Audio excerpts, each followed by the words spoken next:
Do you want to learn the tricks that top leaders use to get the most out of themselves and their teams? Well, Naftali Hoff is here to help. Lead to succeed. Picks the brains of top leaders to learn about their challenges, insights, and best practices. Here's Naftali. Hello, Lead to Succeed Nation. It's Naftali Hoff, and welcome to Lead to Succeed, episode 145.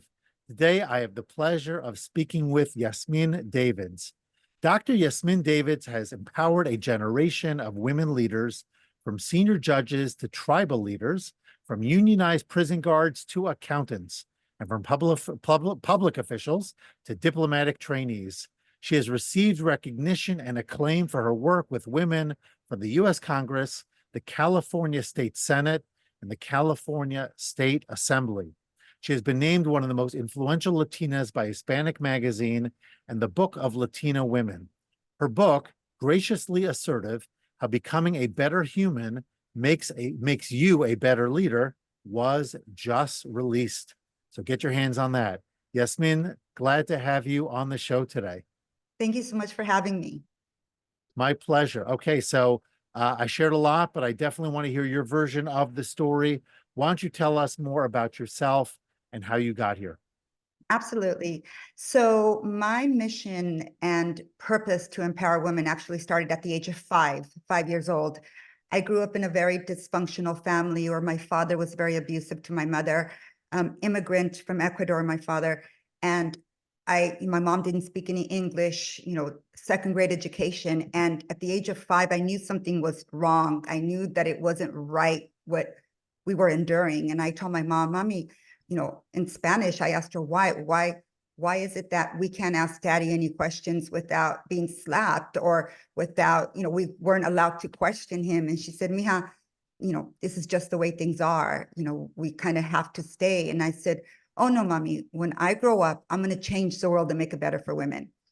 And I still remember that moment. I'm like, I don't know what gave me the little guts to do that, but I do now understand it was a survival mechanism, because the way we were living life was hopeless and I needed to find hope.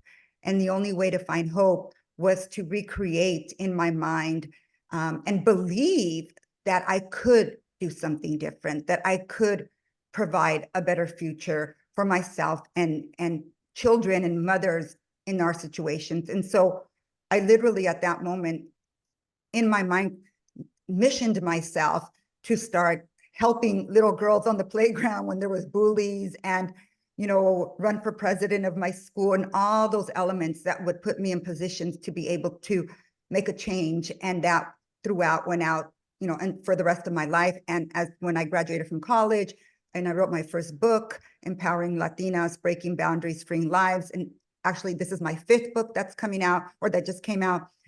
It all has been toward the empowerment and development of women. Because later on, there was a lot of trauma. My father tried to kill us and we had to recover from that, just so much that I have made it my mission to ensure that women never feel they have to stay for economic reasons or lack of education. Because my mother told me, whatever you do, don't be like me, get your education. I was told I'd be taken care of if I was a good wife, but I never knew the price I had to pay. And so no surprise, I have my doctorate. I became the most independent, financially, economically independent woman that could be, but it all came from a childhood that I felt I had no hope and no choice. Wow. Okay. So it's so interesting because I had no idea that we were going to take the conversation this way. Not that it's in any way something I want to avoid. I'd love to dive into it. I anticipated that when I read about, what you do and empowering women leaders and things of that nature, I was thinking traditional workplace. I was thinking about women who, have established themselves, have had a career, would like to take the next step, or maybe they feel somehow boxed in terms of their leadership progression. And yet this conversation, of course, is in many ways hits closer to home, I think, certainly for me. And I think for many people who are listening, because when things are not safe in the house, when there are challenges, and I had my own, my parents, I think each in their own way try to do their best, but they divorced when I was very young. Their relationship was not good. And my sister and I dealt with shuttling back and forth between homes, and a lot of the fighting and issues that arose in that context. So I can certainly relate to what it's like to feel like this is not what it should be, and I want something different. I want something different for myself. I want something different for other people. So it's a pretty raw place, I guess, to start our conversation. But maybe you can take us a little bit deeper there and describe what it is that you actually do in the women empowerment space. Like, what do these conversations look like? I know you've got certain talks, and maybe we can dive into some of the specific ones as we go, but what is it that you're coming to help? Like, who, I guess, who would you say is your avatar? Like, who's your primary listener / coachee, a beneficiary of your services, and how do you help them? And thank you for asking that, because it's really truly connected. The women that I work with are professional level women, usually either director level above, that have some type of leadership, or administrators or deans of colleges or faculty member professors. These are women who have already reached a certain level of success, and they usually are stuck. And what a lot of people don't understand is they have all the competencies they need. It's not like they need another degree, because we're talking lawyers, doctors.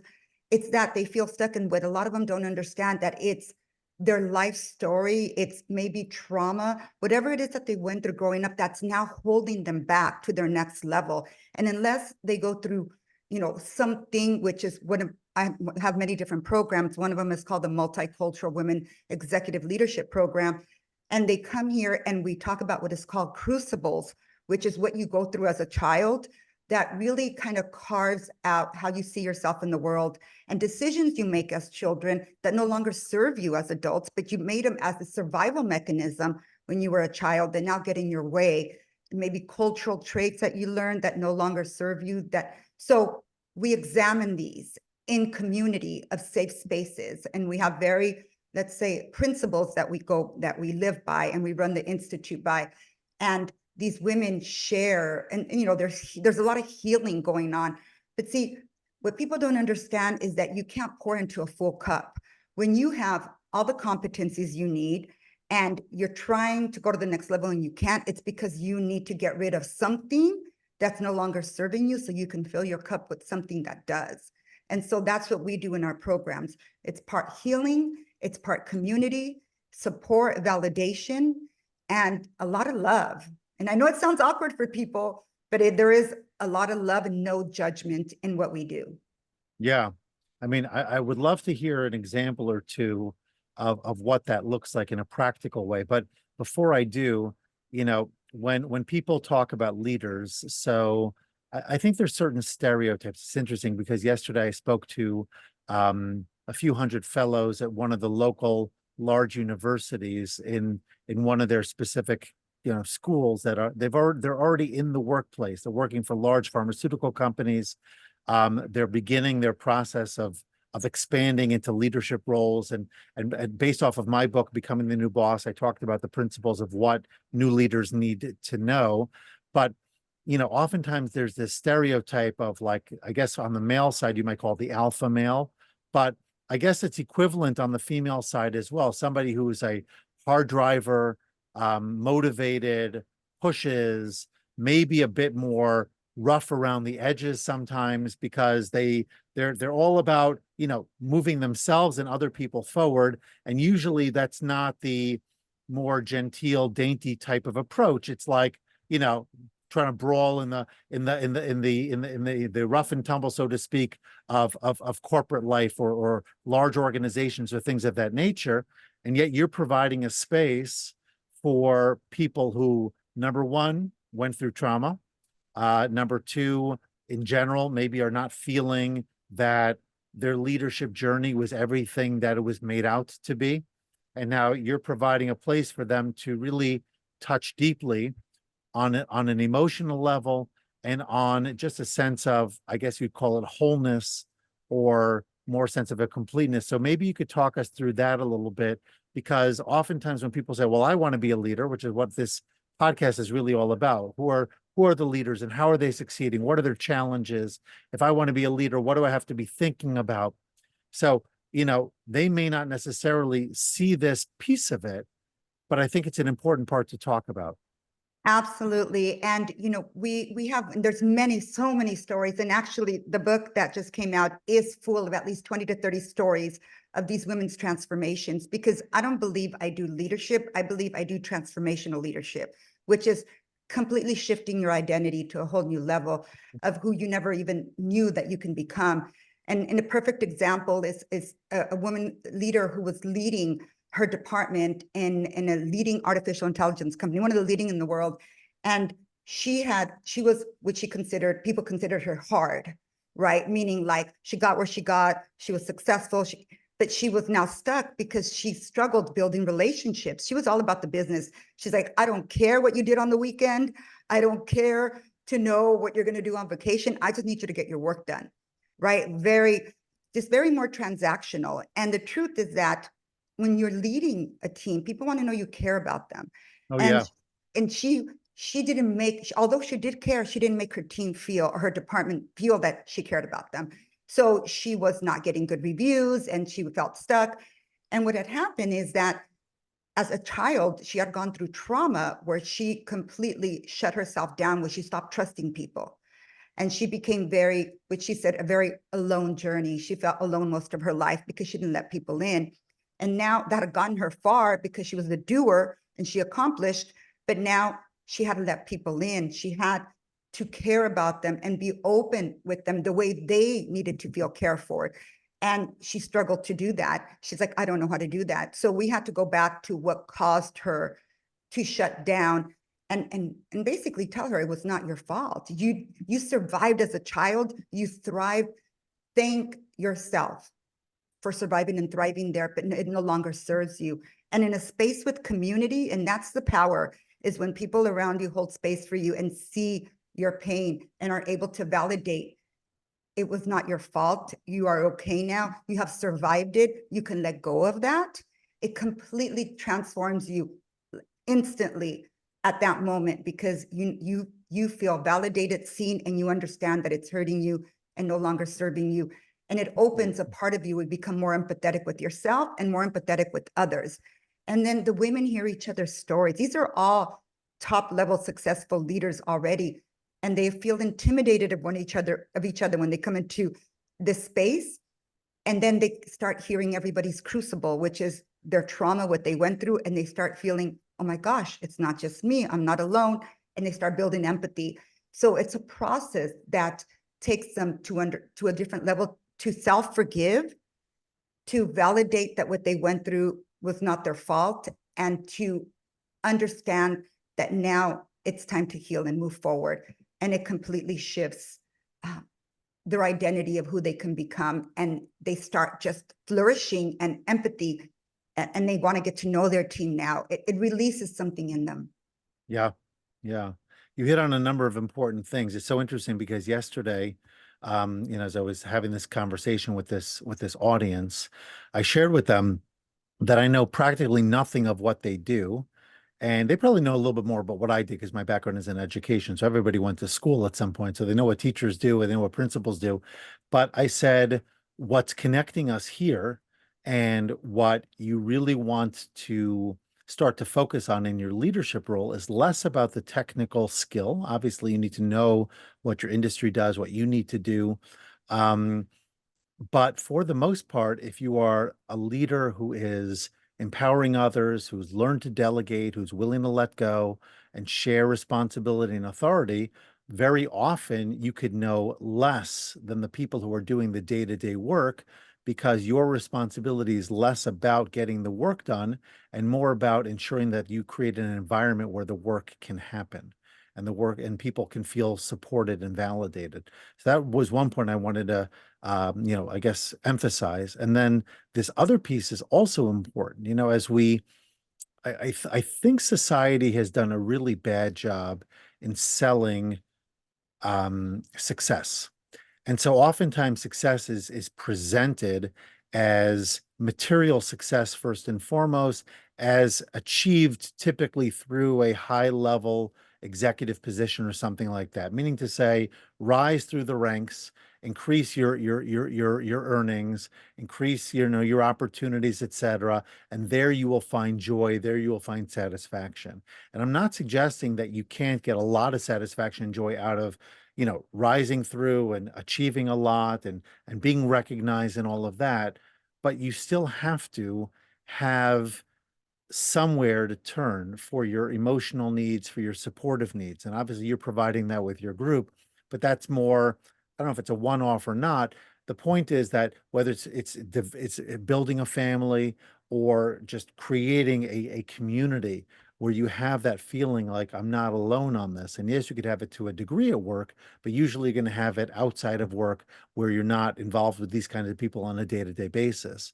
So that I think is an important reminder for all of us that we need to remember that work is going to provide us with some of the joys, so to speak, of life, some of the things that we want to pursue, but it certainly is not everything. And there's a lot more to life beyond, that corner office. Absolutely. And I'm a true believer that if someone does not genuinely love people or really care about people, they have no business being a leader. And I'm unapologetic about that because I see hurt people. And if you don't want to embrace and help people, you will hurt them. And we see toxic workplace, and it's so common, and it takes 7 to 10 years to recover from a toxic boss. There's a lot of damage going on in organizations that have leaders who don't really care about their people, and they have no business being leaders. I they can be technical, they can thrive as an independent contributor, but leading people is a whole different art. And I don't think there's appropriate training or development in the way there should be when there's self-reflection on the individual so that they can be the best version of themselves. They can be a better human being so they can be a better leader. It goes hand in hand. You cannot separate the two. Now you're moving to a different place for now. As important as that topic is, I do want to hit on something else. You're a negotiation expert as well. Is that correct? Correct. So I don't think we've mentioned that at all so far, but I know that I saw it both on your website and elsewhere. Tell us more about your work there. What do you do and what is your process, etc.? Yes. So many years ago, I was brought on by the president of one of the leading negotiation companies in the world at that time, to help develop the Latin America market for his company. I said, I don't know anything about negotiation. He goes, I can teach you all that. I can teach you all the tools. What I can't teach people is how to engage an audience for 16 hours with a 2-a-day course. I see you can do that. So he taught me. He taught me everything I needed to know about traditional negotiation, which is a very competitive kind of, me kind of a competitive negotiation. And so I always struggled with teaching that. So I would teach it from a place about how to protect yourself from a very competitive negotiator.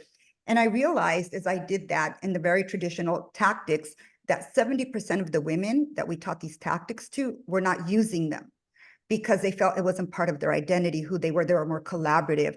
So this was the time when the gender negotiations was being researched, and there was Harvard studies and Stanford studies on gender negotiations and women negotiation strategies that they were using that were traditional, or there was a backlash on them, and how there were more specific gender negotiation strategies, which is what I really focused on. And I went to this president of this company. I said, there's a whole market out there of women that need to learn gender negotiations, which is what strategies work for them as women. And he said, I've been successful for 50 years. I don't need all that. So I said, okay, great.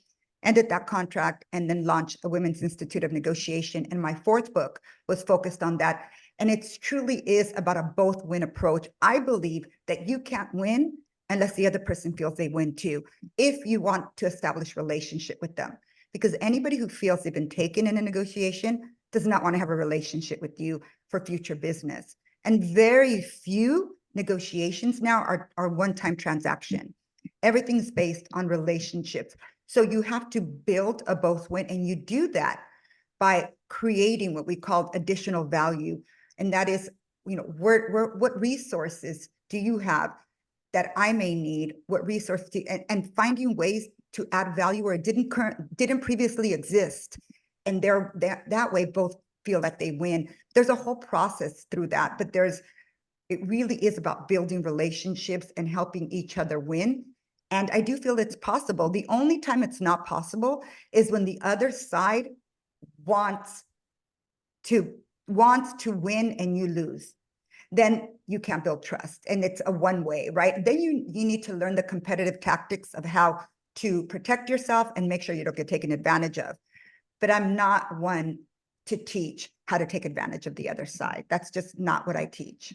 So what are common examples of this negotiation? In other words, what are they negotiating about? And when you reference gender negotiations, what would be an example of how negotiations might look different for a woman than a man?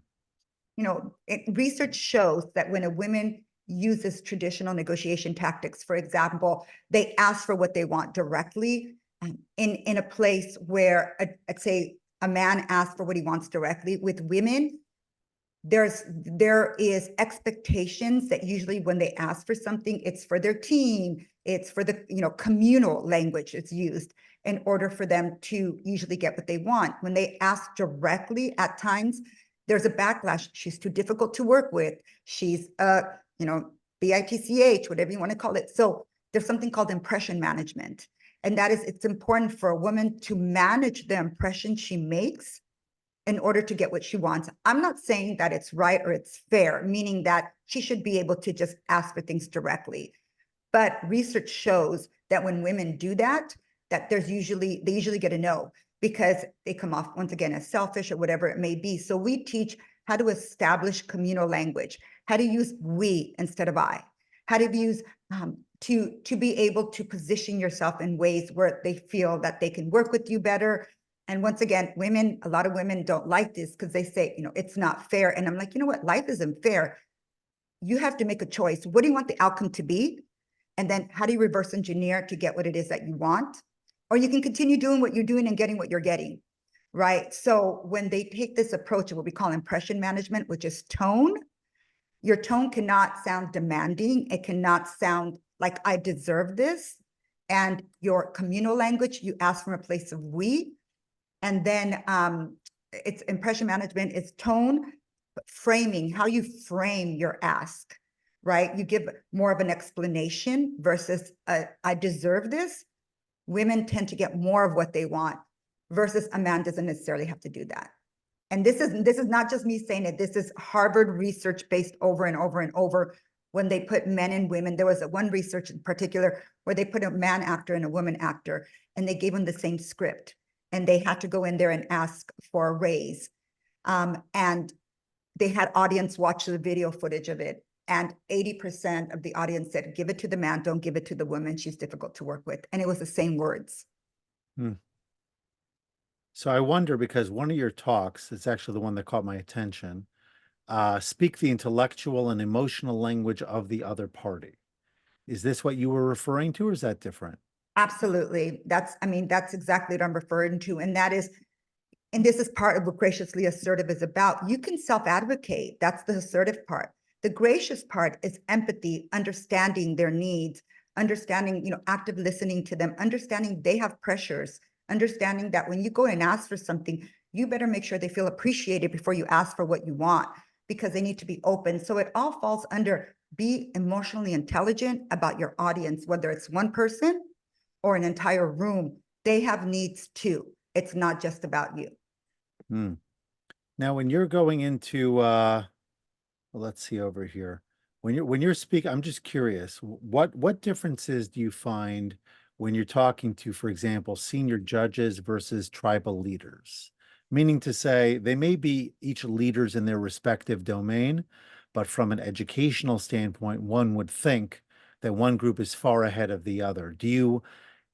Is your content the same? Do you need to adjust it based off of their experiences, their level of education, or are the things that you're discussing so fundamental and so, let's call it, cross-cultural, that it really makes little difference? Oh, there's big differences on how I approach, I would say, those two groups or any groups, because for tribal leaders, it's truly about their community and their tribe. It's not about them. It's about how can they how can they purpose themselves? How can they use themselves as a tool or as a voice to get for the betterment of their tribe, of their community? So it is very communal, and they are a conduit of what they want to accomplish for their people, right? For judges, they have a very specific job of their tasks, and they've sworn to uphold the law in ways that they may not like. And they each have their own nuanced and way of doing it based on their own values. So it's really about a more personal value approach for the judges versus a more communal community, what are we going to do for our people approach for the tribal leaders. And what I like about that, and we're going to transition in a minute to our next segment, but I do have one final question before we do. Yet my commentary to that is that the differentiation approach that you're taking is really important, especially on the leadership side, because every person you have around your team, they might all look alike, they might all be college educated, they might have come from similar types of, schooling or whatever it might be. Everyone's personality is different, their needs are different, their wants are different. And so how I lead one person may not always work for how I lead somebody else. So being able as a leader to be mindful of the needs of the individuals is important. Obviously, there are going to be some things you have to do that are policy, that extend to everybody. You can't necessarily differentiate, but on the relational level, on the connection level, obviously there are going to be unique ways by which you can, in fact, differentiate. And that, I think, is important. So thank you for highlighting that point. And the last question, it's a question I ask all of my guests as we wrap up the first segment, is what would you say, Yasmin, was the biggest mistake that you have made that has positioned you for future success?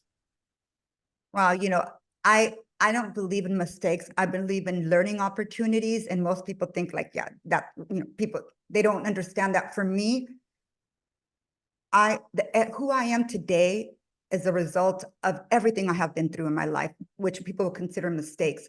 So I think back to one of probably what be considered a mistake was when I went through a lot of trauma and I tried to self-medicate with drugs. I became drug addicted at the age of 22, 23. I was a closet user. I went to rehab, and in rehab, I found community. I was suicidal at that time, and I chose to live after that because I was no longer alone, and we were doing it in community. And I made a choice when I left rehab almost 30 years ago that anything I was going to do and all the companies and nonprofits and foundations I was going to build were all going to be based on community, because that's where I found my healing. So now my entire institute and all the programs, I don't do executive or one-on-one coaching myself personally. Instead, I bring people, community together in order to heal and thrive. So people might consider that as a mistake or a failure. One of my greatest successes because it's helped me build the successful, everything that I've built. Yeah, wow, very powerful message and reframe. Okay, so we're going to go a little lighter now as we go short and sweet in the rapid fire segment. My first one for you is a book that you love to read and recommend often. Atomic Habits. Oh, it's a good one. Yes. Okay, some of the top Latina voices today. Beatriz Acevedo, I would say, and Nelly Galan. Nice. Your favorite sport? Volleyball. Volleyball. As a participant, I assume. Yes, I love playing volleyball. And your favorite spectator sport? I would say salsa dancing. Oh, really? I know it's not considered a sport, but to me, I love watching people salsa dance. Let's talk about 2 tips that help you to wind down after a tough day. Everything is happening exactly the way it's supposed to, even though I may not understand it. And, just continue with your faith, be strong with your faith. The most interesting venue where you've ever spoken? Ooh, I would say a convention center with 12,000 people. It was a commencement speech with parents and graduates. Nice. 2 places that you would love to visit? Greece is one of my go-to places that I want to visit, and Ecuador. I haven't been there yet. Wow. Okay, tapping into your roots there. And finally, a productivity tip that helps you to get more done. turn your phone upside down, turn your phone around. I mean, and put it on silent. Those pop-ups messages that keep coming up, text, whatever is a distraction. I won't even look at my phone when I need to get something done. It sure is. Okay, so how can people connect with you, Yasmin, learn more about your work, and perhaps sign up for your programs? Sure, they can go to dryasmininstitute.com, my website that talks all about my programs and all of my work. Okay, fantastic. So before I let you go, please leave us with one final life lesson to wrap up this episode. Be kind to people. You never know what they're going through, and you never know their story. Short, sweet, and very powerful. Well, it's been a pleasure speaking with you. I think the conversation went in a variety of different directions, many of which I did not anticipate, but I learned a lot from. And so thank you very much for joining me today on Lead to Succeed. Thanks so much for listening to this episode and for investing in yourself so that you can lead to succeed. Before you go, don't forget to subscribe, rate, and review the show. Your feedback gives the show more social proof and encourages more folks to listen.